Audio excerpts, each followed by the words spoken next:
You turned yourself off before you could I, even finish that I sentence. did. I'm not very good at this. It'd be embarrassing if we had a podcast. And welcome back to the National Hockey Podcast. I'm James Nichols, and John Zella is here with me as always. What's up, pal?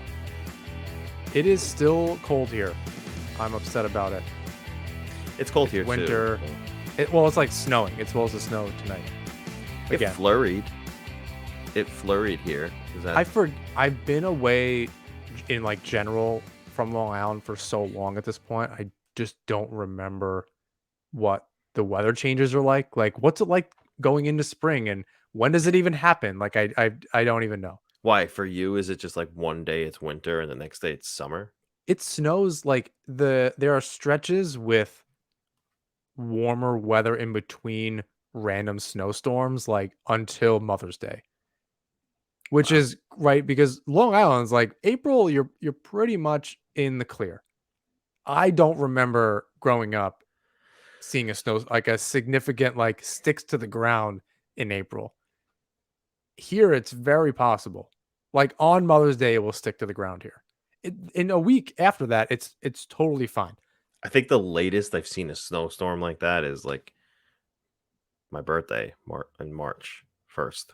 Yeah, March is typically like kind of the end, if I'm remembering correctly. And if it snows before, like on or before Thanksgiving, that's early. Here, like, not weird for it to be Halloween, especially north of here. But even in central New York, like in Oswego and just north of here, like where I went to college, Capellini also went to Oswego. Steve Levy and Deborah Cohen also went to. Keep going. Linda Cohen also went to Oswego, and Al Roker. Anyway, but yeah, I remember like the week of Halloween, significant snowfall. Not like, oh, it flurried, like very, very cold, lots of snow. So I am at a loss when thinking about when does spring start for real? Because spring was like last week or 2 weeks ago. Well, I mean, the Right, like weather's been actual. the weather's been so bipolar. It's like it was Yeah, it's 70 crazy. degrees here last week. Today it's 28. So doesn't make any sense to me. Yeah, it's a little crazy. I went out on Saturday and it's like, oh, I just threw on a flannel and it's like went out. And then Sunday was like 17 degrees when I woke up. I was like, oh, okay, it is real cold. But yeah, other than that, you saw my photo from yesterday I did see your photo. That was or whatever day it is, Tuesday. pretty cool, kind Yeah. of, I guess. So my brother got his pilot license Ah, and is part of a flying club here. okay. And just has like, he just needs to like sign out a plane. He can just take it and go. So joins club, gets license, and can just sign a piece of paper and go fly. Yeah, it's like it's like a communal car. It's like if you lived in a community, like, oh, we all own this car, and you're just like, oh, I need it on this day for this weekend, and like, cool, no one else needs it, like it's yours for the weekend. Yeah, that's like they went up to the Adirondacks and they just flew. He went last Saturday. He just like wasn't here, and I'm like, oh, where is he? I just called him. He's like, oh, I went to Long Island for the day. He's like, he was just like at my dad's house, He just and he's flew? like, he's flew, lands at Farmingdale, and my dad just picks him up, or he like gets an Uber. So you're telling me that your brother now has the ability to just say to himself, I think we're going to go fly to Long Island today. And he can just do that from Syracuse? Yeah, he And just the goes flight is how long? like an hour, maybe a little more. What? It's a 5-6 hour drive, easy. But yeah, he just like gets it and goes now. So, okay, and It's very strange. you can go with him whenever you want. So I you could just could, be like, going to Long Island today I via could. my brother's plane.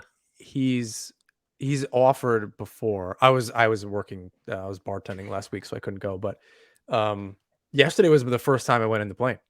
So now you're It is coming. it is like a Subaru Impreza with wings. Like it is like just a weird perspective here. It is not a big plane. No, I totally get that. But you're coming to Long Island in April. Are you coming via plane? I am not. Could not you? for But because could I'm bringing you? the dog and my Oh, girlfriend's okay. coming and Could you all that kind of load, stuff. though, said plane with, like, luggage and It fits 4 people. I think there's like I don't really understand. I don't know the weight and all this different stuff, but in theory, like the 2 of us could go with like backpacks of stuff. Like they've done weekend trips before. He flew to South Carolina.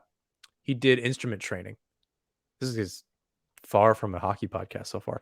Um, he did instrument training. He flew to South Carolina. He lives a very different life than I do. We're in different tax brackets, and he has a want to learn how to do that. I learned how to ride a motorcycle, and I bought one, um, and that was in theory more dangerous, or maybe in practice more dangerous than flying a plane. It doesn't feel like that. I felt I felt safer on the bike for the most part when I ride than I did in the plane. Not for anything he did, just that you're in a what feels like a tin can, um, and you feel every little bump. Like you think on a plane, you're like, "Ooh, there's a little turbulence." It is very different in a tiny little plane. that would, probably scare the crap out of me, gotta be It, honest. I'm not a heights person. That's Me not a neither. thing that I enjoy. Uh, so it took some getting used to. I tried to just distract myself. We flew up like to Oswego, actually, over Lake Ontario, and came back within like I don't even know, 40 minutes, 45 minutes. And so I was trying to distract myself because he was asking questions like, "Oh, what is do you recognize anything?" Because he hasn't lived up there or here all that long. So he was asking me questions like, "Oh, what is that?" And you could see everything. It's incredible, um, as you saw in the photos. But yeah, that was real life. I was Well, feeling. He's asked me a million times, and I think I was just feeling like I need to do something crazy. So I just said yes on a whim, and then there we went. and you would do it again. I think I need a break. I think I need a little bit of a break. Okay. It's intense. It's not like flying in a big plane. Like that may as well have been the first time I've ever been in a plane before. That's how different it is. Wow. Well, if you did not see John in his plane, check him out on N- Instagram. If he Are you private? I don't even know if you're No, private. and it's not my plane or even his. It's just like I said, it's like a little group that he's a part of. But Yeah. either way, yeah, it's a little guy. Interesting stuff. Interesting. Yeah, that was For my day. That's how I am. sure. Yeah, I mean, I like video games. That's what I do. So, not that's about like it. I do this, I write, and I do video games. I And try to that's I like try to keep it my interesting. thing. Yeah. Oh, I mean, like I do some of that too. I don't play video games anymore, but not and only because they don't make NHL games for 360, or I would still play. But Yeah. Yeah. that's not the hobby I'm going to drop $500. Or I don't even. How much is an Xbox? What It's like one? $500, maybe more if you because they're like off the market. You can't even get them. Oh, that's fun. Yeah, I definitely want to get into the thing you can't even get. That's that sounds like fun. Let's Let's do that hockey. How about that? let's indeed Let's do indeedly. that hockey. Let's start the show with some league news. Interesting um, information came out of the GM meetings that are um, ongoing. It's nothing has come to, or I don't know if they came to the conclusion yet. Maybe you know more about this than I do. I kind of quickly read about it a little bit, but I don't know if there's going to be another meeting about this. But something that was discussed is a playoff long-term injured reserve exception. Um, the big reminder from the league to managers: this is a CBA issue that must be bargained with the NHLPA. Per Frank Um, Saravelli. per Frank Saravalli, it would essentially be like the Nikita Kucherov rule. Yes, that's what it sounds like.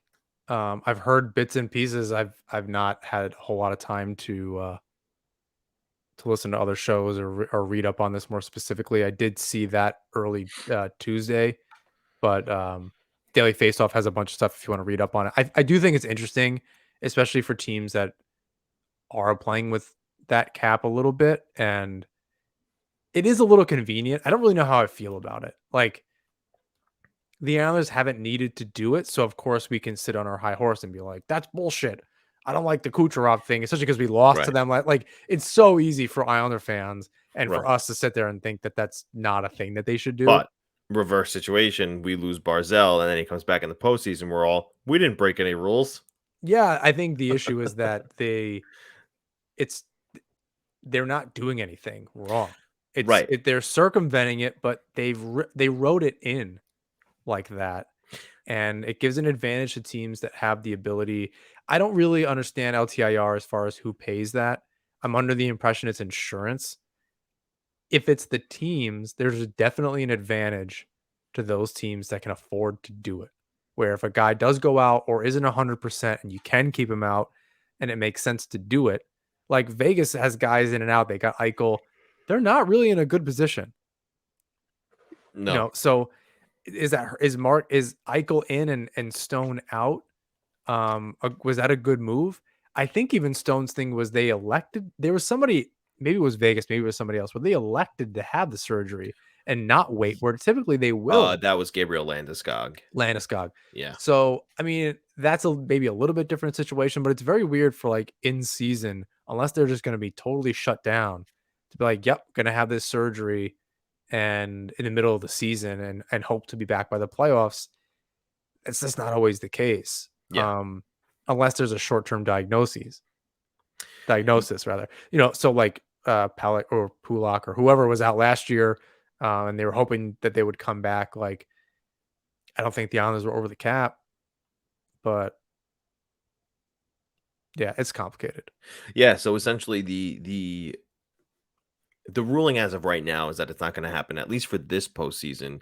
The conversation is likely to pick up again once the GMs reconvene. I don't know if I think they do that like once a month, but it might be like a summer decision moving forward if they're going to or not going to have a cap for the playoffs, essentially eliminating what these teams are doing, uh, navigating the cap space that they have in that sense. The biggest one that comes to mind is obviously the Kucherov one, but like you said, Mark Stone is on LTIR right now. Actually, a lot of players for Vegas are on LTIR right now. So uh, if Vegas really wanted, they could have traded for a ton of players at the deadline, and when they got back into the postseason, or if they get back into the postseason, doesn't look that good right now.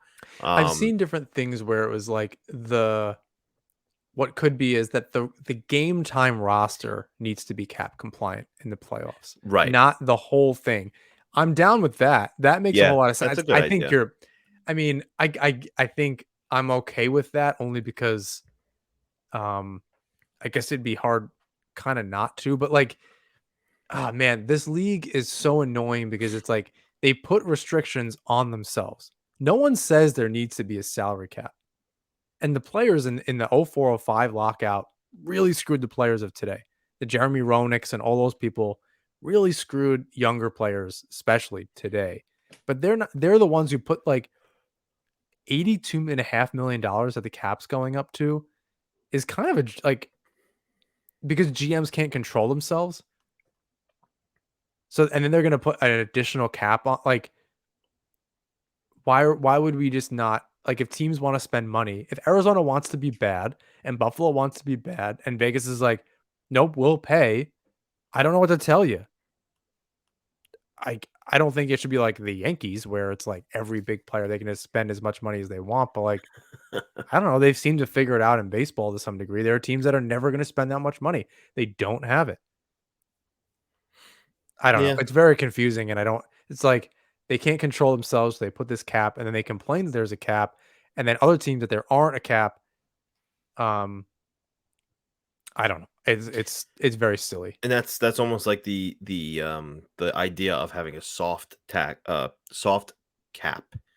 And if you go over that cap, you have to pay luxury tax, and Which is what that's isn't basketball do that? I think baseball does it too. I Baseball is also I doing that. So I think that's totally fine, especially like where a way that a lot of teams are getting away with getting some of these players, especially on expiring deals or even some, deals with 1 or 2 years left where they're retaining salary or they're yeah, keeping salary. Like should that count against the cap? That seems off like that right. sounds a little weird to me.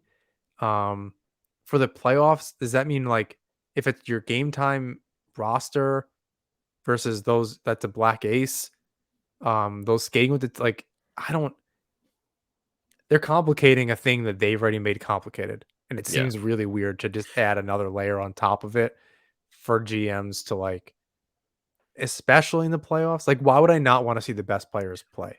right. Now, the thing is, with the having the game day roster, um, cap, that's a good idea. Now, my question to you was, is that a 20-man roster? Is it just gonna be those 20 guys have to be cap compliant because they're in the game, and then those 3 scratches don't count towards the cap Right. hit? Like, Right. so Anyone then that's on essentially the that would be playing in that game. you need another salary cap, It would just be yeah, you'd be putting another salary cap right? in Or place are for the you playoffs. increasing it? Are you making it 20 players can, fulfill up to $82 million worth of cap space, or are you lowering that number because 'cause you're lowering the number of players? I think that was a like a rumor floated around and just like talked about a little bit. I don't know if there's anything like serious. It was just like a, someone had proposed it. I don't know if it was anyone serious. Yeah, Like I don't know if it was like Friedman who had like heard it or something like that. But yeah, I don't know what they're actually thinking as far as that cap is. It seems awful silly to just put another restriction to make things a pain. Like there's already not a lot of trades. Um, what's weird is there's more cash dump trades than ever. Yet this is what they want to do. Like the ghost of players are being traded. You know, like Ryan Kessler or Datsuk or any of these, and you're then Ron Kessler actually wasn't traded. well, I turned out not to be traded, but he was, you know, very as close as you can be to traded. And then you're gonna like make it so that doesn't happen. I don't understand what that line of thinking is. Like there's just teams that are hurt about it and they're just I don't what? It seems like super weird to me. Like who's actually bringing up the concern? Lamoriello because they got burned by it? Well, I doubt it, you know, I'm sure like there was a but number of GMs in the postseason who were upset with the Kucherov, situation, but the and then there Canadians was a spent more, I think. If I'm not mistaken, they spent just as much or more than it's the yeah, it's and they're spending the possible. most this season. I don't have Right. cap friendly yet, but like I think that's just part of I don't know, like who is bringing it up because almost every team is doing it. So Yeah, who's left to complain about it that's actually a neutral party? yeah, I don't think there's very many like, who is complaining? I don't understand. it's definitely GMs in the league. Not sure which ones yet. They're not gonna disclose that information, but, it's a developing situation moving forward, but I wanted to ask you about the Dadonov situation. That was a crazy I've never seen that before, I can't and believe that they just didn't apparently this is, like, not obviously this situation isn't common, but it's not as I think on, the Alan Walsh podcast, they discussed it, so how these things work. I wanted to ask you your thoughts on whose fault in the end of all of this was it that this situation occurred? Was it Anaheim's fault? Was it Ottawa's fault? Or was it Vegas's fault? I think it turned out to be Ottawa was fully at fault for not passing it along because Dadonov had it submitted on time in whatever date they needed to do it. I think it was June 30th or something.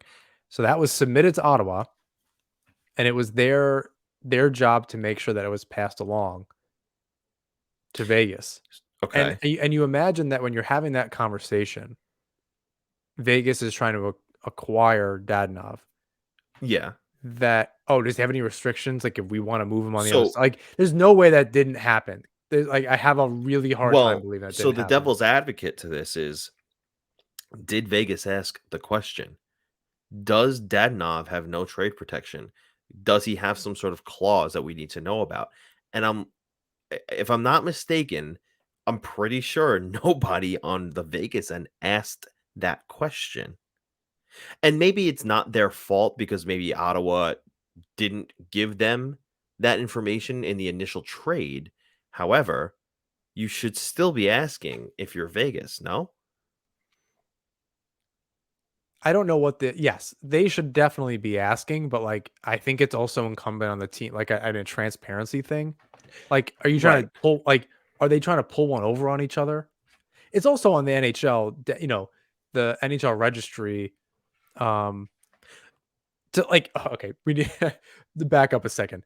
Vegas, it was on Cap Friendly and Puckpedia. It's not. This wasn't a secret. This is public information. Correct. Now Correct. the teams weren't listed as they often or never are. Right. Um, That's never going to be public information. so again, I'm not a GM. I don't know. Can you just call the central registry who Daly said did not have a copy of the no trade list? So That's a problem. even if Vegas called and maybe they did their due diligence and they called central registry and they go, nope, we don't have anything. And then they go and make this trade because they didn't get anything from Ottawa. They check with central registry. That's due diligence enough for me. You're gonna recall Ottawa to see if a guy you traded for, I don't even know when he got traded to Vegas, um, has a no trade list.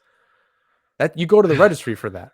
Yeah, Now, it's I don't know that they're gonna call like if he didn't come with one and Vegas didn't have it.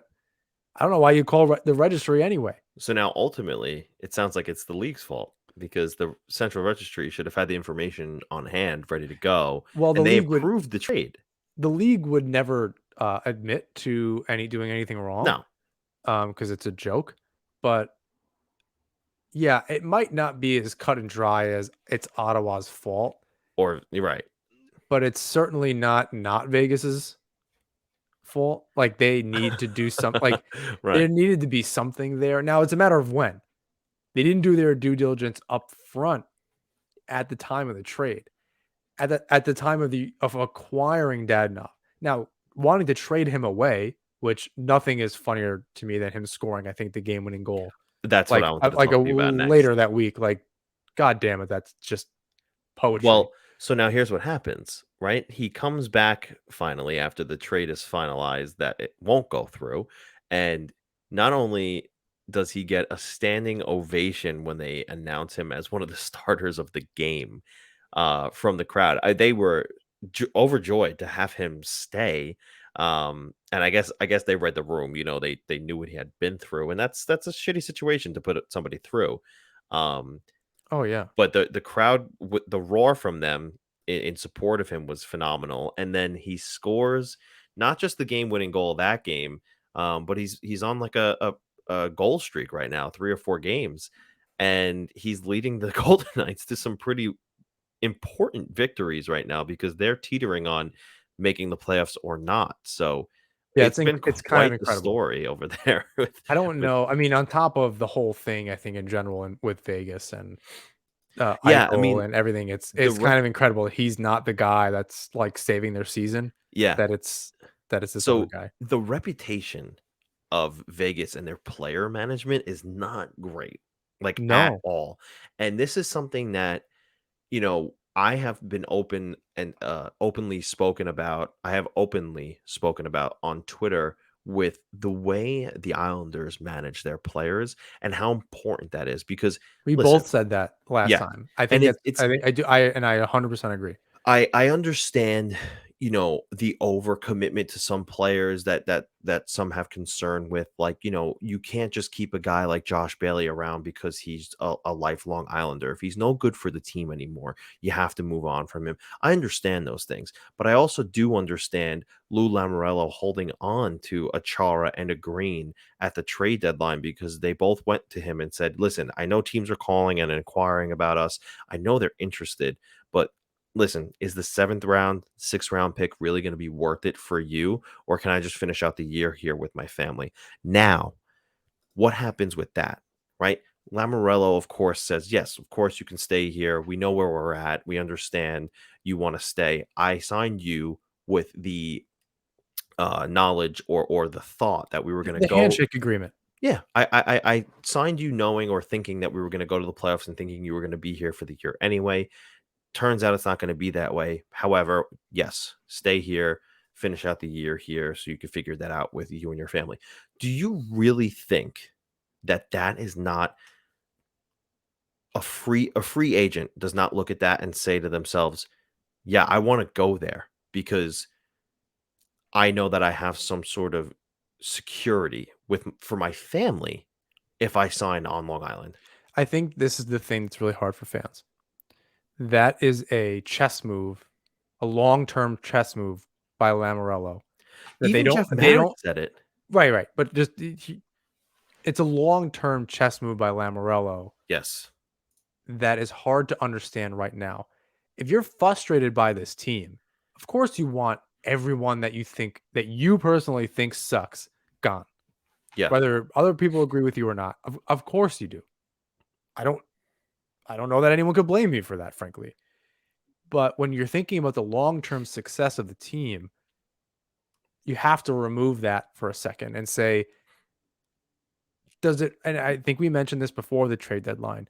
What's worth is it worth a pick or is it worth the long-term ability to get a UFA to come back with that Exactly. loyalty? Right? Is a fourth or fifth round pick, is that really worth it? Like I know do they not have assets? Look, this team, there's always college or free agents. There's a lot of things that Lou can do or the teams can do. The Penguins they haven't had a first round pick, I feel like, in forever. I'm probably exaggerating, but there are a lot of teams that have traded their first round picks away and stayed competitive over a period of time. They're also they're making good hockey trades with prospects they do have, or they're giving like this season. I don't think anyone is excited at the prospect of losing Anthony Beauvillier. I think it's going to be a very hard thing one way or another. Um, the yield on the other side, though, good teams make a good hockey trade. Right. And if it's anything Lamoriello has said, it's that. So I think that's where you have to look at the long term. Don't judge this on did we get a fifth round pick for Zdeno Chara? I really don't know that that's all that important. Can they sign a free agent, exactly to your point, and have Yeah. him sign for 4 or 5 years? Look how fast Peugeot signed. Look how Right. fast Palmieri signed. Now let me paint you this picture, right? I was doing some research before, and I'm looking into the Calgary Flames cap situation, and I noticed that Matthew Tkachuk's contract is going to come to an end after the season. His RFA?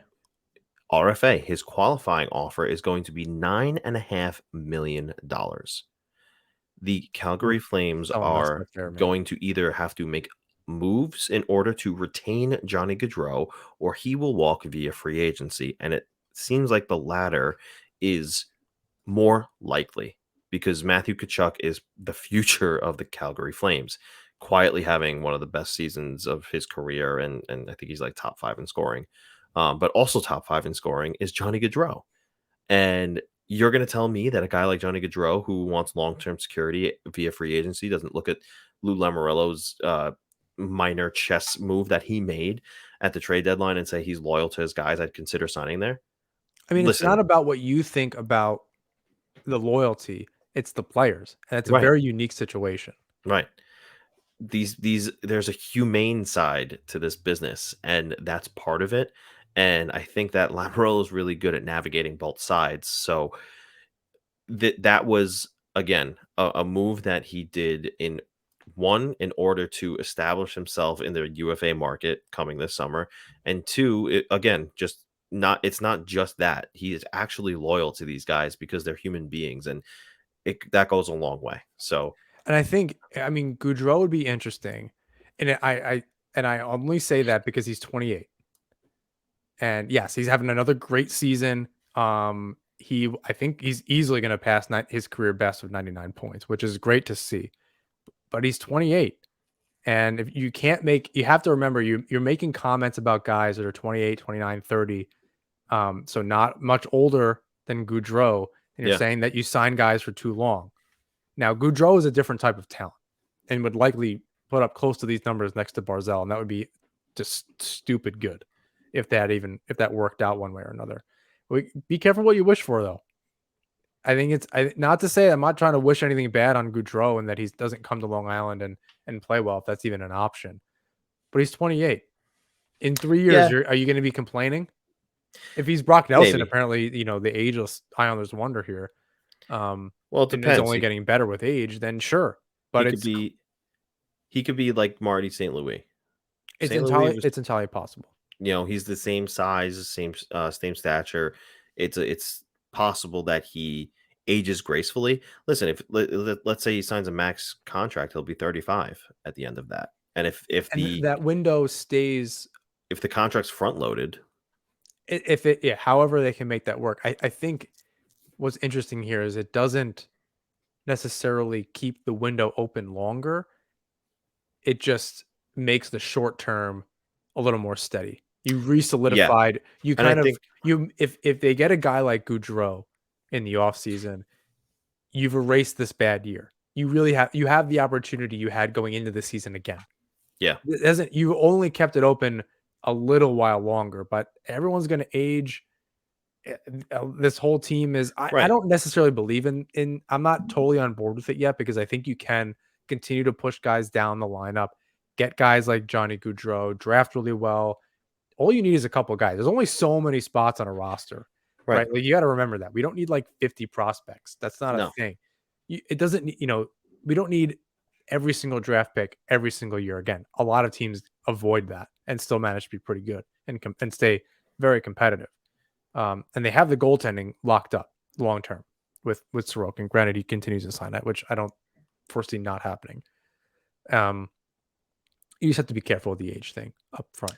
Yeah, Other it's teams figure totally it out though. understandable. It's Yeah. not like just because some of these guys get older, it's like okay, so Look at what the if Lee and Bruins. Nelson are on the third line all of a sudden? Look at the So what? Bruins. The Bruins had an aging team when Chara was there, and he was coming towards the end of his Bruins career. Uh, Patrice Bergeron was getting into his mid 30s. Everyone kind of started questioning, is this team going to be as good anymore? Marchand's starting to get close to his 30s. He might be in his 30s actually. Um, but then they get a David Pasternak. They sign a Taylor Hall. Eric Howla for some reason is playing really well as their second line center right now. And they still have cap Charlie space. McAvoy Yeah, breaks out into a grade A defenseman. Marchand's 33, Bergeron's 36, and he's a Yeah, UFA at the end of the season. right. But Um, they're yeah, always consistently good, and they trade for Hampus Lindholm, and he's doing really well for Boston now. So they signed him to an 8-year deal. He's extended there. So listen, and he's it's 28 at six and a he's half. yeah, Right? exactly, And Goudreau is, almost 7, right? He's 28, but he's making 6'7" or 6'8" or something. something like that. Yeah. Like, I don't know, what So does that number look like for the like, with Lou, if he wanted to come back east, because he's from the Northeast? he's from Philly, essentially. Yeah. There there South are those Jersey. connections for him to go to the Flyers, but the Flyers might not be in a state of where he wants to play for. He might not want to play for them because they're not I going to mean, they'll compete. throw a million bazillion dollars at I'm him, but sure. they don't really have a chance. Goudreau makes a significant difference with the Islanders immediately. Yeah, absolutely. So, you know, going back to the Lou showing the loyalty, to even be a part of this conversation, a GM needs to show that side of himself, and Lou has. So right now, you might be frustrated and you might not understand. Come the summer, hopefully you'll be able to turn around and say, yeah, yeah, I kind of get what he did because look at who we have now. We'll see how this summer works out. There are a number of different things that have been thrown in the air as ideas, and uh, it's going to arguably be the most important summer of Lou Lamoriello's Islander tenure. But you bet that the moves that he didn't make at the deadline were a strategy for free agency. So uh, I think enough about that. Let's talk about the week that was. Since the last time we had an episode, the Islanders went 3-2-0. Three really good wins, two really tough losses back to back over the weekend against the Bruins and against the Lightning. Um, you know, Listen, they've had a problem with playoff teams this whole season. I was gonna say Um, that's that they're beating teams for the most part. I think asterisks there too. yeah, They're beating teams they should be, and they're losing to teams that are better than them. and they're minus Clutterbuck, they're minus Mayfield. Those are two pretty significant injuries on this team. Um, and one of those things where we talk about you want them to play meaningful games. At this point, they've been on a pretty long stretch of games where it's every other day. The last time they had 2 games in a row where they were off two was days. Yeah. the 8th and the 9th. That was 2.5 weeks ago, and ever since they've been playing every other day, and they had a back-to-back. So, look, could they be tired? Yeah, but also they've 3-0 against Ottawa, 5-2 against Detroit, 4-3 against Columbus. They're gonna play Columbus again tonight. So, obviously, they're playing well. They're just missing that killer instinct against the playoff teams, which is hopefully what the Islanders will address this summer. Now, I will also say in that back to back, the Islanders lost Ilya Sorokin, their essentially number one goaltender. They're not going to say it, but the way he's utilized, he's their number one goaltender. Um, and Varlamov ends up coming in relief during that Lightning game. You can only assume that it's some sort of head injury. He took 2 pucks to the helmet, or at Oh least my one to god. the helmet and another one up high. Maybe like the Both collarbone, I think it was. they both hit Knocked his helmet this. off. Yeah, the one of them hit the strap. Like you could see the straps explode. The other one from Stamkos just kind of hit him square, I think, right, Yeah. like kind of in the head. So it's a tough look that those are not. I mean, there's no reason to rush anybody back like that. If No. Sorokin didn't play a game the rest of the season, I think you just chalk it up to it is what it is. Yeah, no. So it's well, the good news though is that Sorokin is feeling better according to Trotz. So it sounds like we'll see him again sooner rather than later. Andrew Gross today wrote questioning the fact, what will the Islanders play Varlamov back to back? And essentially, the summary of that is yes, they probably will. You look at the beginning of the season, Sorokin played 9 straight in Varlamov's absence while Schneider was the backup. Schneider's the backup again, and he will likely not play until he's back down in Bridgeport, especially given the fact that Sorokin sounds like he's feeling better and he'll be back with the team soon. So as we mentioned, though, Clutterbuck is having surgery, shut down for the season. Mayfield is out 4 to 6 weeks, which is basically the season. And I'm surprised they didn't just say shut him down. I mean, yeah, 4 to 6 weeks from when? When did the injury happen? It was like 2 days after the deadline, I think, if I'm not mistaken. But Yeah, either, yeah, that's 6 weeks is the end of the season. Their yeah, last game was on the 29th. yeah. So I'd be surprised if we saw Mayfield again this season. But inserted for Mayfield is Sebastian Ajo. Let's talk about his play for a little bit. What have you seen from Sebastian Ajo? It's not great. No. No, I mean, he's playing with is it Green here and there Yeah. or the pair isn't like losing a right-handed shot. I don't think Aho is a right-handed shot. I think he is a right-handed shot. Is he? I mean, you're not playing any kind of regular minutes. I mean, he hasn't been playing good, so we can definitely start there. No, But he's a lefty. Sorry. yeah, so he's playing his offside. Maybe I imagine maybe Green is playing that offside just because he has a little more experience. But Aho has just not played any kind of regular meaningful games in a long ass time. So Yeah. I don't know what the expectations are. I know fans are really getting hard on him, Yes. and I think it's easy to sit there and say he's not playing well, but I don't know what the expectations should be. The same thing with Hutton, who has only had really cups of coffee with the Islanders. He was called up and not used back in December or so. Um, I do want to talk about Grant Hutton's play. We'll talk about that in a minute, but I do agree with you about Sebastian Aho. We're judging him based on these little pockets of play that he's had in the schedule. I don't know how fair that is. I think the Islanders have kept him around because they see something in his game that they want to work with and develop, but then he's constantly blocked by, a Chara signing or a Green trade. but that's on And purpose. Like if they thought he was it the is guy, I think that that he's the guy. I think I don't know that he'll be back. He's UFA Group group 6 6. UFA. I don't I don't I don't know know that they if have to he's bring him back. back. I don't know they have to bring him back because let's talk about Grant Hutton's play. I stated yesterday, it's only been 2 games, but I stated yesterday and there was an overwhelming agreement that look, he's not going to wow you, but he just does his job. He's quietly dependent on the blue line. He focuses on getting the pucks out of the like out of their own zone and pushing the play forward. Is he going to score you 3 goals in 3 games like he did for Bridgeport? Probably not.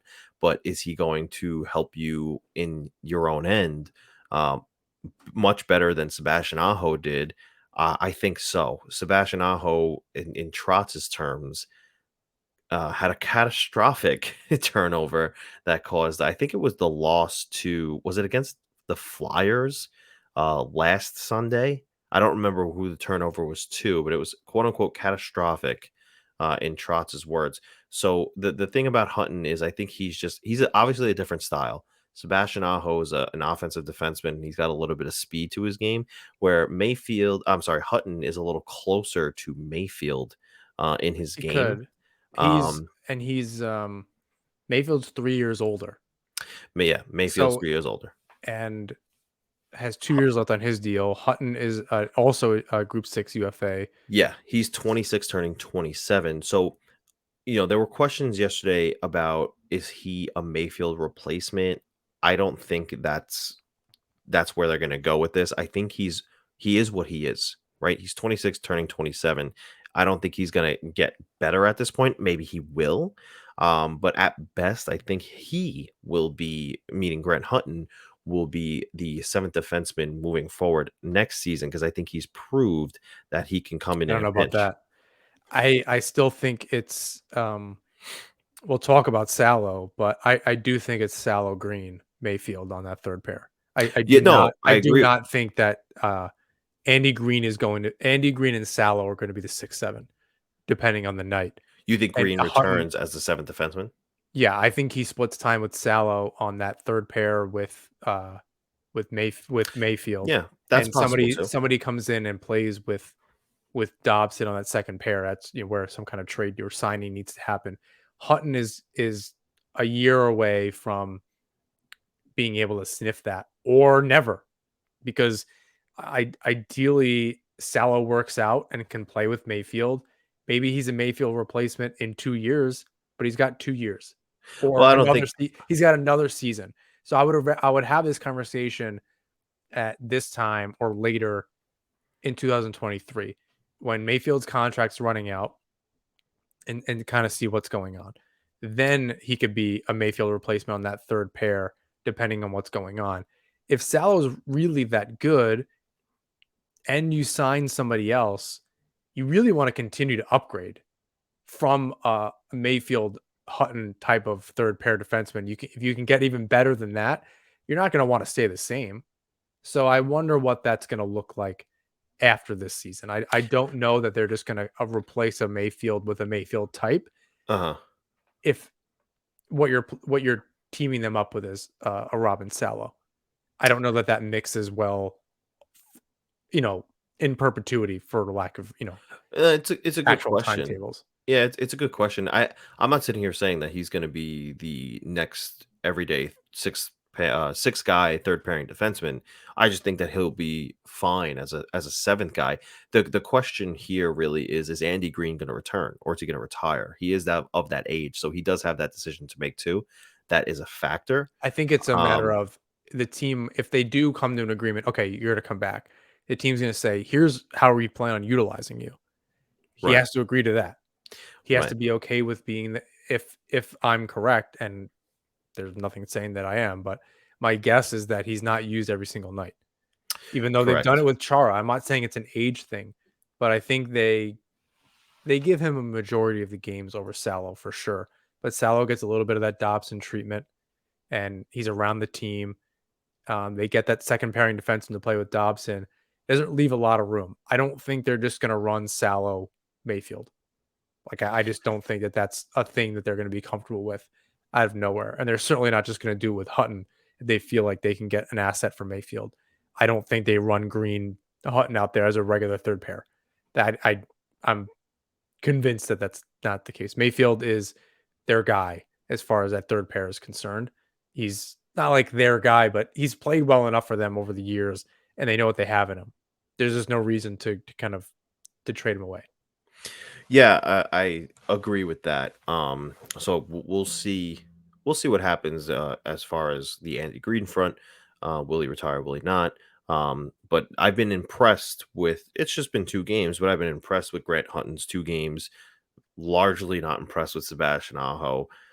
Is it fair not to him with his utilization? Not really, because you can't really make out what a player is after 50 games, in my opinion. You need more than that.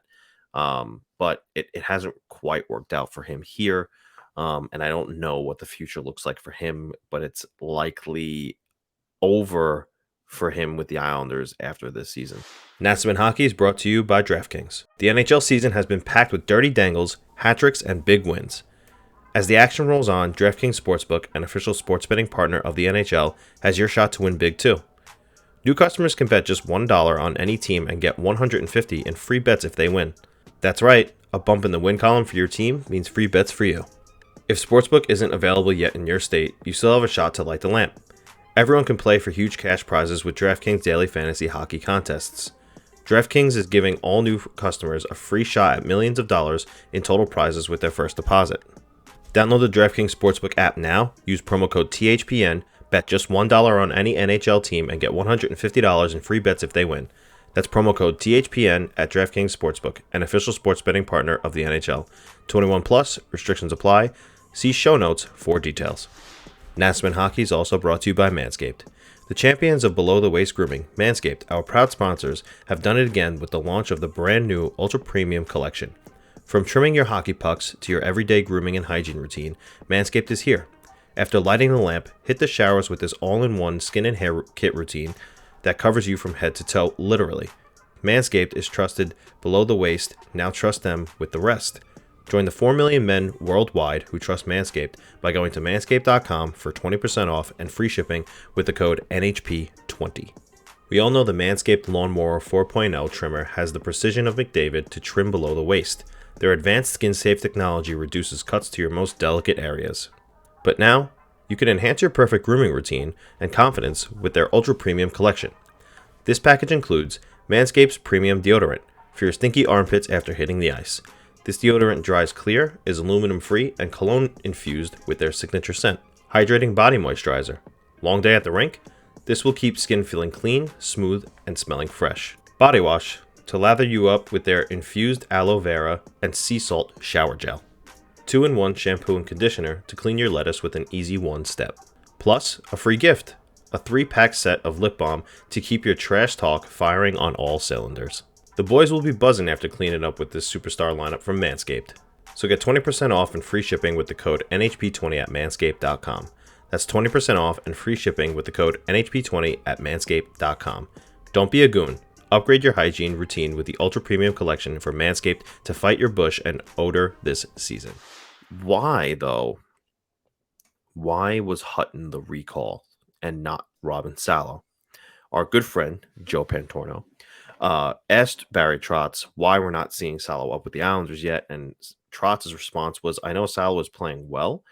We keep really good tabs, but we leave it up to the coaching staff in Bridgeport to give the guy who deserves it unless there's a specific need. So Mayfield being out translates pretty well to Grant Hutton. Similar styles, and the fit is more natural instead of Robin Salo.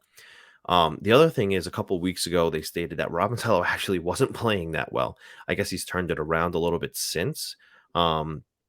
But Robin Salo needs to, as of a couple weeks ago, show a little bit more in his game in order to be called up to the Islanders. Lo and behold, the day that Grant Hutton is called up, Robin Salo scores a crucial goal for Bridgeport, and he had a pretty good game down in the AHL. But there's things that still need to be seen from the coaching staff. Now, there was question when that was said about why are we leaving that decision up to a Brent Thompson. Did you see this, John? I didn't, and I don't think. What decision? So Brent Thompson reports back to Barry Trotz on who he thinks is the proper call up at the time. So my response to that was, and the reason that most questioned it was because they thought that Brent Thompson wasn't an well, he was too inept to make that call. He hasn't developed a prospect in however long, according An to offensive prospect, perhaps. Defense perhaps. defense is a completely different evening. Correct, because who came from Bridgeport? Well, let's go through the list. Adam Pellick, Ryan Pullock, Scott Mayfield. I'll say this one really low, but it's Devin Tays. He also came from Bridgeport. Devin Tays came from Bridgeport. There's been a number of really good defensemen that have developed and come through the system to play for the Islanders. You're seeing 3 out of the 6 guys on the blue line right now. So Brent Thompson surely can develop defensive prospects. The jury's out still for me on forward prospects because look at Simone Holmstrom. He's having a really good season. Again, it could be a character issue with the forwards. Maybe they haven't drafted the best cream of the crop forward wise. Um, but if we're talking defensemen, yeah, I would trust Brent Thompson with the defensive prospects. They're developing pretty well down there. It's also Salo's still really young. Like there's just not Um, there's just not a I don't think there's a reason to rush a player well, he's like that. 23, going to be 24. Yeah, defensemen take a little bit longer than forwards. That's fair. I mean, Dobson's how old? Dobson's 21. Yeah, I mean, I think he's a better player He's from an the exception. start. Yeah. Yeah, I think that's Pulak and Pelech were not regulars on the Islanders right away. They were in Right. Bridgeport for a second. For That was 120 plus games each. That's something like that. I think for Pelech it was maybe less than 100 games, but no. It was 120 something or more. I think Pollock was like 150. maybe that's those are not the numbers I'm seeing for Pelech, but I can believe you. But either way, it takes some time. And with Dobson being the exception, he didn't play. You got to remember, this is his first 82 game season. He didn't even play full 82 games over 3 seasons, including the Right. beginning of this year. So it definitely takes some time. They're not going to rush these players. Grant Hunton is what he is at this point. He's not going to get Correct. better.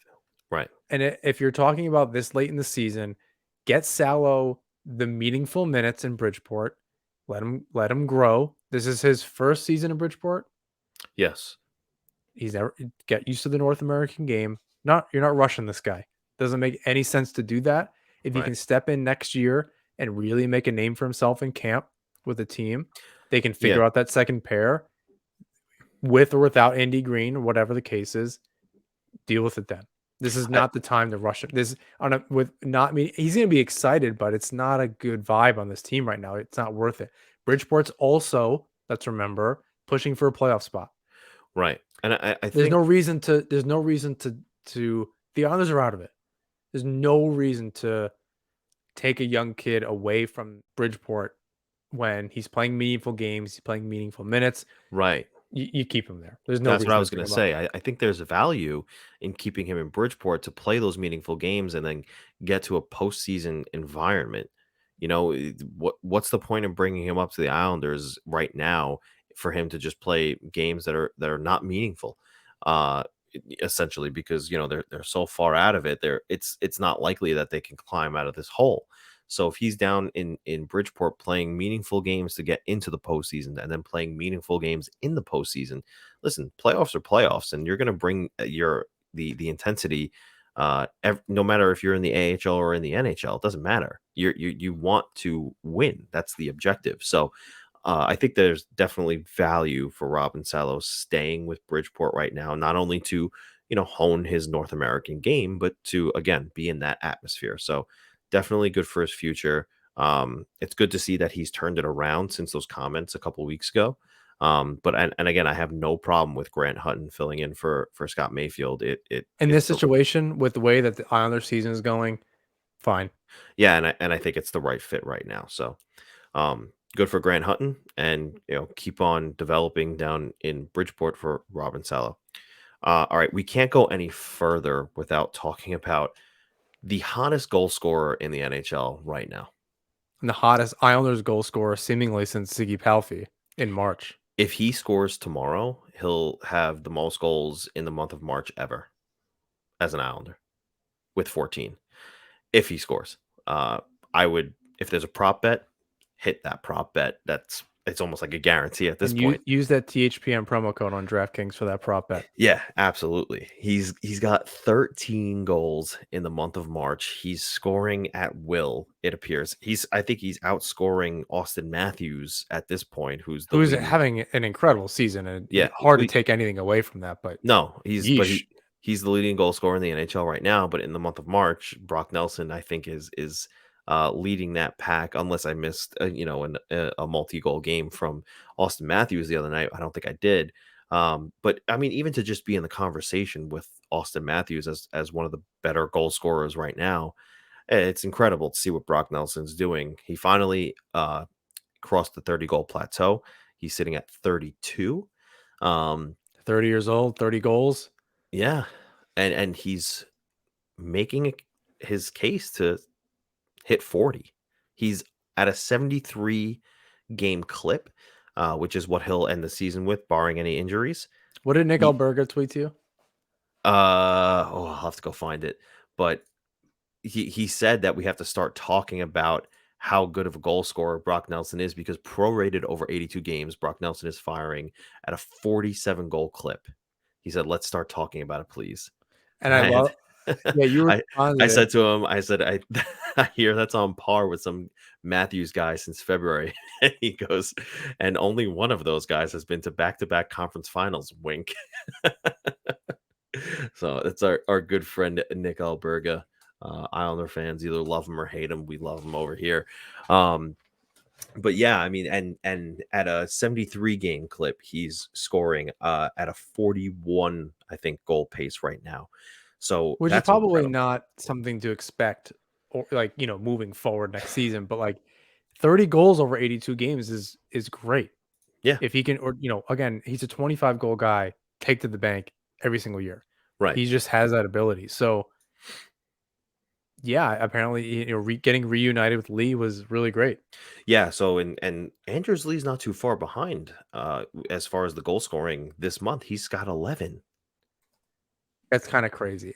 With the way that this season is going for the Islanders, it's crazy that they have two guys like that who are, having such a hot month. And it's, Right. too little, too late, whatever you want to call it. But it does bode well. And I wrote an article recently for the hockey writers that talked about how, and this is kind of a good segue into the next player that we want to talk about a little bit later, in Anthony Beauvillier. But Yeah. Lee and Nelson making it a little bit difficult for Lamoriello to evaluate what is the core. Like, I Right. think this definitely changes some things, and says, well, how long is the window open? Maybe we can't keep saying aging core. Who needs to be who's on the outside looking in, if Lee and Nelson are really solidifying themselves as players that can score in the middle six, Yeah. right? All of a sudden, you're not depending on Peugeot to put in those goals. Although a guy like Parise has scored 11 goals this season, and if you told me a third line Zach Parise, although he's on the first line, what if Zach Parise on the third line is going to score 11 goals in the offseason? I think I even said that's a fantastic. Yeah. If he gets to 15, that's amazing, Yeah, right? I think he's on pace to do that. So, So I think those two guys are changing the conversation a little bit for what the offseason moves are. quick side note, how about Zach Parise being the only Islander right now to have played every game this season? Incredible at 37, Incredible. At and 37. he doesn't look worse for wear. No, not He's at all. playing with the same tenacity. I love it. It's Yeah. Islander hockey. But getting back to the goal scoring paces, yeah. So Brock Nelson has 32 right now. Andersley has 25. He is also on pace to hit something I think like 36, 37 goals, which is closer to the 40 goal scorer that he used to be. And that would be great to see if it can continue moving forward. But the drop off after that is really significant. Like again, A Nelson lot. 32, Lee 25. then Barzal and Wahlstrom with 12. That's a big drop off. Yeah, and you have guys like Parise, Palmieri, and Pajot, seemingly a future third line on this team, um, all with 11. Which, if they're all third line, that's amazing. Yeah. Getting 32 goals from your third line in a season is great. But that's what Barzal and Wahlstrom and Beauvillier are also putting up. Yeah. Noah Dobson has 10 goals. Like, come on. Yeah. That's not where this team can go. And that's where Lamoriello has continuously said throughout March, whether that was to season ticket holders, which thanks to Nick Hirschhorn, friend of the show, posted some videos from that season ticket holder meeting before one of the games over the weekend. He said it in press conferences. He said it to Shannon Hogan in a Yeah. pregame. He's continuously said that the offense is the problem in nicer words than I'm saying, but that the offense is the problem. They're comfortable with where they are on D. They can make whatever moves they need to make. You know, he was not very specific on that, but that prompted me to ask that question on who's on the outside looking in ultimately. Um, and you know, a discussion that we'll have shortly here. Yeah. But before we do that, let's talk about that Parise, Barzell, Wallstrom line, who are, as you said, driving play, but not really getting the results just yet. Before we talk about that, let's hear from Zach Parise on his thoughts on his line right now. I think we're working at it. We've had some games where I think we've had a lot of good chances, and some games I think we can be better. I mean, I think we're learning. I think all three of us would like to spend some more time in the offensive zone, and I think that's getting comfortable with each other. But I mean, you look at this line with Brock's line, they're the way they support each other in the offensive zone. That's how they're able to keep that sustained pressure. So I think that's something that as our line can pay attention to and get better at. So the way I heard that, right, was that one, this line's going to stick for at least for the remainder of this season. But two, right now, given where the state of the team is, and knowing that they're not going to make the playoffs, goal scoring might not necessarily be the sticking point for this line right now. The point here is to build the chemistry for the future, get all the little things down pat that you need to get. And you say that meaning Barzell and Wahlstrom. Correct. Okay, just to be clear, that Parise is likely not the first line center, Yes. the first line left wing that Lou's looking for in the Yes, offseason. and what I was gonna say is that Parise rounds that line out, really in a mentor role for Wallstrom, showing him, listen, this is where you have to go to get to the dirty areas to get the puck out of, and then this is where you need to end up to get yourself in a position to score after you help dig that puck out of a corner. So I think that right now, even though you're not seeing the results on paper, it'll work out in the long run because Wallstrom's learning a valuable lesson from Parise on playing with him and Barzell while also building that chemistry for the future. Because again, Wallstrom is the shooter that Barzell needs on his wing. Yeah, I do like their play. Yeah, Parise, I don't I don't know how you find a Parise with a better goal scoring touch and maybe some better luck in the offseason. So it's really hard to look at this line and say this is just we need this plus more goal scoring right. because some of that should come from Wallstrom. Frankly, some of this should come from Barzal as well. I think he needs to be more selfish with the puck. You've seen other players this season around the NHL do that. You look at Mitch Marner, who when I believe it was when one of the games against Carolina, even after the game, he's like, "Oh yeah, Freddie knows I'm a pass first guy, so I shot." Barzell needs a little bit of that. He might be a little too predictable that he holds on to the puck. Two guys can go to him. The goalie knows he needs to be looking, head on a swivel looking for the next guy. The next guy is Wahlstrom Yeah, or to Dobson at the point or whatever. Like it's a little too predictable. yeah, And Barzell needs to, I think he needs to step up. I don't think he's going to be happy with his production this season. I think he's unlucky, but that doesn't really cut it. You're getting paid and will continue to get paid more to be the number one center on this team. So you need to produce. It's just unacceptable. So I don't care how the season's going. You need to figure it out as that guy. Um, and he's had enough talent next to him in a number of different ways for that to happen. There's no reason for him to have 10, 11 goals this season. Yeah, no, definitely. He definitely needs to up the goal scoring department for himself. Listen, there's no reason why he can't have a 20 goal season. He should be scoring about 20 goals and dishing out. Hopefully, eventually, when he has 50 assists. he should be Easy. dishing out 50, 60 assists easy with the proper scorers next to him. So we'll see how it works out in the future. Hopefully, listen, it's like we said earlier, it's going to be a big summer for the Islanders. They're going to be gunning for that goal scorer. Whether they do or don't get that goal scorer remains to be seen, but Wahlstrom will be expected they have to to. take the next step next season as well. I had said that I thought he could score 30 this season, and I still think he can do that. I do like what I'm seeing. Not this season. No, not this season. In a general. season. Yes. Yeah, in general, I think he I can don't be a think 30 anybody goal would scorer. argue that he's not a 30 goal scorer. I think it's a matter of getting that opportunity. Yeah, I wonder if Palmieri gets another shot on that first line and it's Lee, Nelson, Wahlstrom or something like that next year. I wonder how that looks at the beginning of next season. Yeah, I want Wahlstrom to be on that first line with somebody else and they just have a ton of success right off the hop. But I also wonder, do they give Palmieri another shot, or is he working good next to Pajot and you can just stick Parise down there or whatever and make it work? I think I'd be happy, frankly, either way, and you can always swap it. Like I said, this season, I think eventually Wahlstrom ends up on that first line, hopefully for the right reasons. It's where he ended up anyway.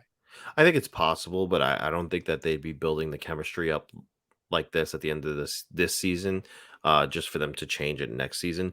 And what I was going to say before is I do like what I'm seeing with Barzal and Wahlstrom, where there's been a few occasions where, listen, the pass first mentality and then the shoot first mentality, those have just become reflexes for those two.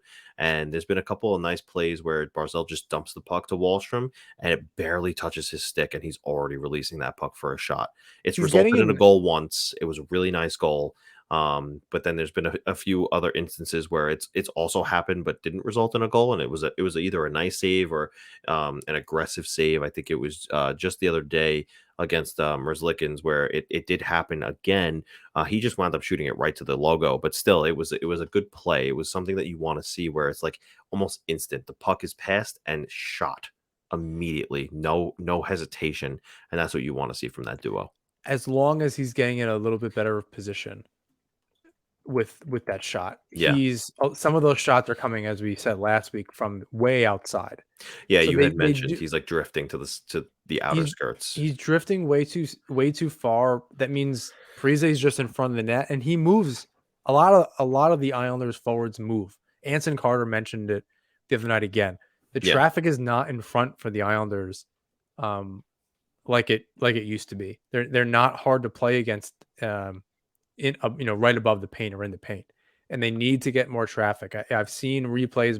Parise's. I understand you're trying to move. It's a shot being, blast at you from the point. Like you're going to get out of the way. I'm not going to pretend like I don't do that in beer league, but I'm not getting paid to do it. So I think that's where the shots are kind of drifting from the outside on that line, and they're not getting the traffic to the front of the net. Yeah. So of course, it's just not. I don't think it's. They are getting high danger chances. They may even be getting a majority high danger chances, but it's only a chance when you don't score. You need to if there's a rebound and create a second high danger chance, the percentage might go down of what you're converting, but at least you're converting. Right now, it's just you're not converting. It just looks good on paper. Yeah. You should be scoring, or your PDO is bad. You're getting saves in the defensive zone when you're on the ice, but your shooting percentage is really low. Yeah. So they need to figure out what that looks like for this team. All right, let's talk about the newly formed first line for the Islanders, which is that of Anders Lee, Brock Nelson, and Anthony Beauvillier, now on the right wing. Before you and I comment on that, let's hear from Anders Lee on what he thinks of his newly formed line. I think it's what we've built on every game, and I think the more and more you play with guys, the more success you have. There's little plays, little things you can talk about, and that communication's been there for sure. But, the way Brock's playing hockey right now, it's pretty great and incredible. And the way Bo skates, I think it just gives us options and a different look with 3 different guys. And yeah, all 3 of us are just working hard and close support in the O-zone and really getting on pucks and making plays when we need to. And Nelly's been burying a ton of them, and I think we've just continued to try to build. So this is where things get really interesting because look, we've known Beauvillier to be at the forefront of trade speculation for a little while now. As our friend Joe Pantorno accurately pointed out today via his latest article with AM New York, go check it out. The trio of Lee, Nelson, and Beauvillier is performing as a true first line. They really are outperforming their opponents. It's been and large in part due to how well Brock Nelson is playing right now, but he's also getting the help he needs from his line mates in Lee and Beauvillier. So it begs the question, is this another streak and then Beauvillier is going to fall off where he has 3 goals, 10 assists in his last 15 games? Or has he found real chemistry that's sustainable with his new line mates? And now you have to question if that's a deal you want to make this summer where you ship out Beauvillier after finding really good chemistry with these two where they can essentially be a good first line or a really solid second line if they do find a way to land a big fish without him. My thought is that he can only play himself off this team, right? If he plays too well, he's just a great, valuable trade chip to get that second pair defenseman one way or another. If he's bad, and he doesn't, I know that seems weird that he doesn't have value, but you trade him for less. You have to get that money off the books one way or another. Like, I think that number has to go. Yeah. I can absolutely see the point that you're making where this line is really good. And if you don't, as Lou said, so maybe I'm completely off base. There's a really good chance I'm completely off base. Lamoriello doesn't want to fill holes. He doesn't want to make a hole to then just fill it. Right. You trade Beauvillier for that pick, which has largely been thought to be the case not by just me, by Kurz, by Staple, by a number of people, that he's definitely an asset to be traded for that second pair defenseman to play with, presumably Dobson. But Lamoriello said he's not just going to make a hole to fill it. So I think it's complicated.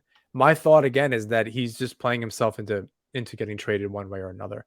That second right wing, you have a Palmieri. You can put him in there.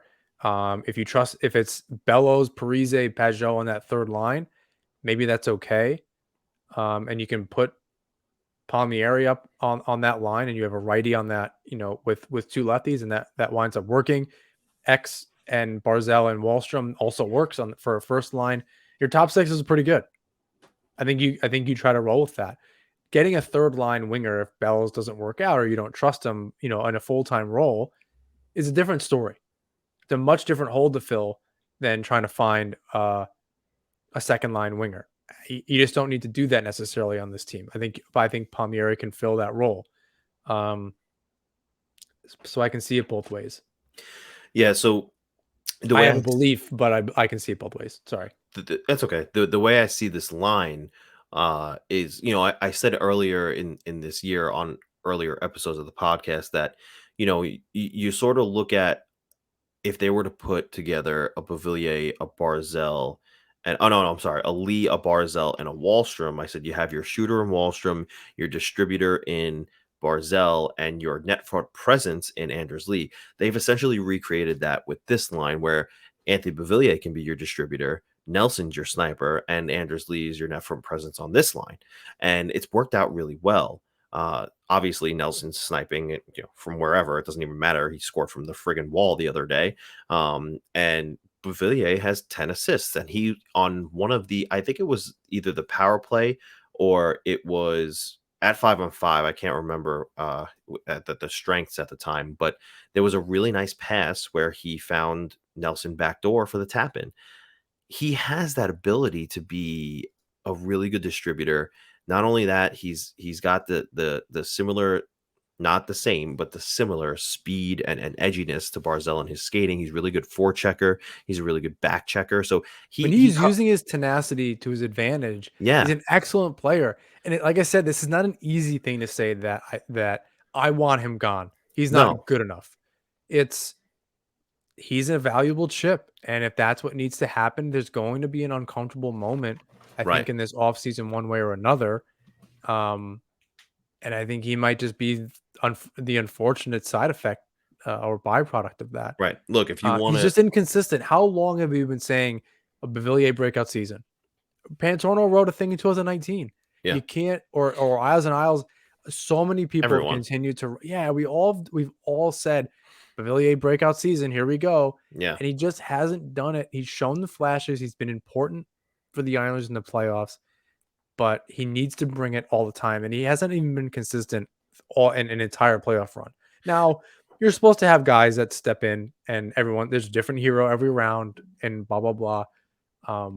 So I guess that works out for him, but in the regular season, they need him to be more, and in the playoffs, they need him to be more.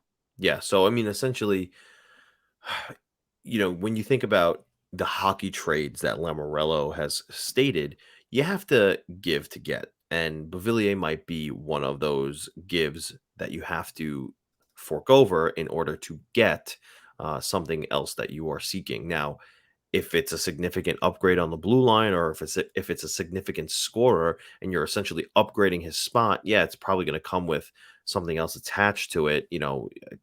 Who knows if maybe, and this is just pure speculation, a Patrick Laine becomes available and now you get your 40 goal scorer, goal scoring sniper, and replace that with Beauvillier. I think a lot of people would say I would do that. Depends on what else is attached, going the other way. But that's really what the rest of the season is about for Lamorello, evaluating with what, there's 4 weeks left, I believe. Yes, there's 4 weeks left. Um, and that's what the rest of the season's about. He's evaluating the roster to see who is a fit and who is not moving forward. Their biggest need is known. They need goal scoring. They're top 5 in goals against. They're like top 3 in save percentage. They know that they need scoring moving forward to get back to where they want to be in the playoffs and essentially the promised land. Um, Quick note on the offseason. I saw you deleted it, John, but I have a quick second to just go over it. The I think we talked about it earlier. That's why I took it out. salary cap, did we say it's increased by $1 million? The official number they'll have this offseason is $12,255,833 to play with. They have to re-sign Kiefer Bell. Well, yeah, they do have to re-sign Kiefer Bellows, but more importantly, they have to re-sign Noah Dobson. What that deal looks like, I don't know. Count on at least 2 to 3 million of those dollars off of that 12.5 million total. Maybe And even a then little bit barring any more. trade, yeah, I think if one or both of Bailey and Beauvillier are gone, Yeah, that number goes almost to 22 million. yeah, true. Um, Or and Varlamov. then Hickey is also off the books. That's included in that 12 million. I really don't see Varlamov at this point with what Lamorello said. I don't see it either. I don't see it at this point. I don't think it's worth it. Frankly, I think he maybe even stick around after that on a cheaper deal to continue playing with Sorokin, even in a lesser role. Yeah, He's playing great. His numbers are still really good. So I'm not seeing a reason. Like his trade value is high, and he has 1 year left on his deal. I understand the thought. I wouldn't be mad if it happened, but I'm also trying to understand why maybe it would. So yeah, there's enough money to get it done elsewhere, as Lamorello said, as I stated before, repeating what he said. They're not just going to do that and then have to fill the hole. I don't yeah, think Skarek is right. ready right now. I think they give themselves that year to deal with it. I don't think you don't speed up a process for no reason if you don't have Yeah, I anything to mean, fix. unless they sign somebody before moving Varlamov. If you see, for instance, and again, just speculation, but if you see a Braden Holtby signed to a 2-year contract at like $2.5 million, then yeah, I would expect a Semyon Varlamov trade. But I think that's the only way that happens if they secure that 1B or backup spot and are comfortable with moving him. But if I don't not, then think you're I going to don't think find that it. happens. I understand he's expensive at $5 million. I just Yeah. don't know. This doesn't need to be if you're calling a mulligan on this season, you run back those goalies again. No, I agree with you. I don't think I'm there's with you on that. any. I can't think of a good reason to Yeah. do that.